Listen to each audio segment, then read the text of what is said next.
Bonjour à tous. Alors dans cet exercice, cette fois-ci, il s'agit de factoriser les expressions, c'est-à-dire qu'il faut que nous transformions ces additions ou soustractions en un produit. Pour cela, nous avons besoin de trouver un facteur commun. Alors la première expression, il n'est pas évident de trouver un facteur commun, on n'en voit pas, mais 21, 14 et 35, vous avez peut-être repéré que nous avions ces trois nombres qui étaient dans la table de 7. Et donc, si je fais apparaître un 7 comme cela, nous allons avoir un facteur commun dans nos trois expressions. Ce qui va être très important aussi, c'est de repérer les signes qui sont là. Nous allons voir tout de suite où est-ce qu'ils sont utilisés. Alors, notre facteur commun, on le met devant en facteur 2. Qu'est-ce qui nous reste dans la première partie? 3x. Dans la deuxième, alors le plus que j'ai mis en rouge là, et il me reste 2. Et dans le troisième, c'est un moins ici, et il me reste 5y.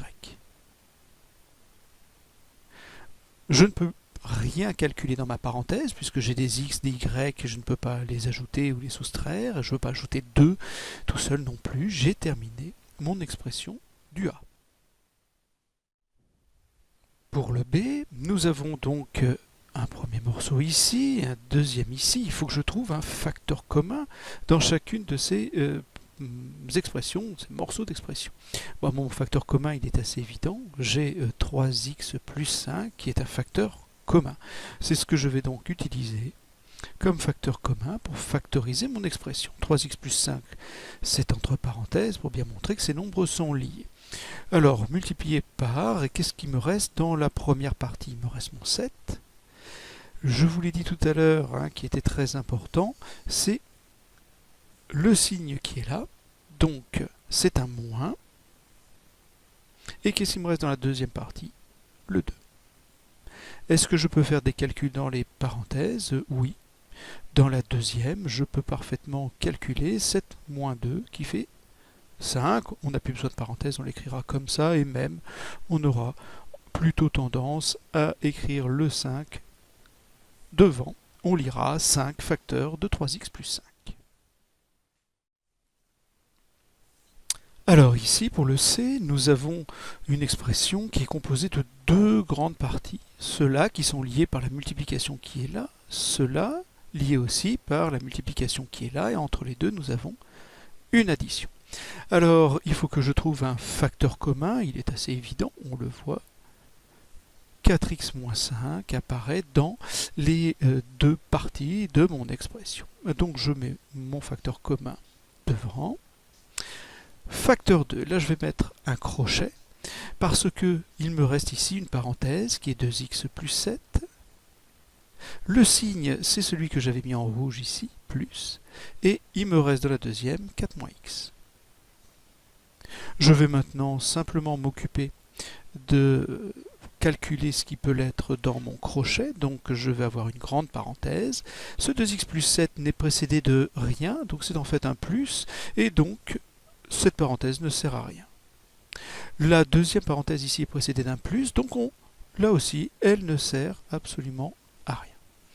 Je n'ai plus qu'à calculer ce qui peut l'être dans la deuxième parenthèse, et j'aurai terminé. J'ai 2x moins 1x, ça me fait 1x qu'on écrit simplement x, et 7 plus 4, ce qui fait 11. J'ai un produit qui est ici, c'est une multiplication de deux parenthèses, j'ai factorisé mon expression. Pour le D, nous avons encore deux grands morceaux, ici, séparés par une soustraction. Donc nous avons l'expression D est une soustraction. Il me faut un facteur commun. On va le voir assez facilement, puisque nous retrouvons 8x moins 2 dans les deux parties de mon expression. Ce qui fait que mon facteur commun, c'est 8x moins 2. Crochet. Dans la première partie, il me reste 5x plus 4. J'ai bien une soustraction ici, donc j'ai un moins. Et dans la deuxième partie, il me reste 3x plus 2. Ce qui me donne, je vais maintenant calculer ce qui peut l'être dans mon crochet. Cette parenthèse est précédée de rien du tout, c'est-à-dire d'un plus, donc elle ne sert à rien. On laisse 5x plus 4. Par contre, la deuxième est précédée d'un moins, donc nous allons prendre les opposés de tous les nombres qui sont dedans. 3x, c'est un nombre positif, c'est plus 3x, son opposé va donc être moins 3x. Plus 2, son opposé, moins 2. Je calcule ce qui peut l'être dans ma deuxième parenthèse. Les x, j'en ai 5 moins 3, ce qui me fait 2x. Et j'ai également 4 moins 2, ce qui me fait plus 2. J'ai un produit, ici c'est bien une multiplication, j'ai donc bien une factorisation. Je m'arrête là, je ne peux rien calculer de plus dans mes parenthèses. Dernière expression, j'ai ici 1, 2, 3 parties dans mon expression. Elles sont séparées par ici une soustraction, ici une addition. Je dois chercher les facteurs communs de manière évidente. J'ai 3x moins 6 que je retrouve dans les 3 parties de mon expression. Mon facteur commun est donc 3x moins 6. Je l'écris, je remets mon crochet et je mets tout ce qui reste. Dans la première partie, il me reste 7 plus 2x entre parenthèses.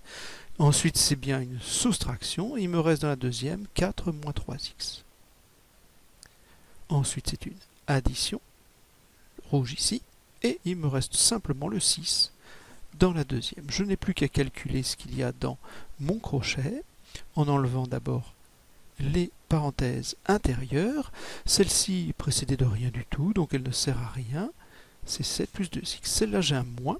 Je dois prendre les opposés. L'opposé du nombre qui est là, 4, c'est moins 4.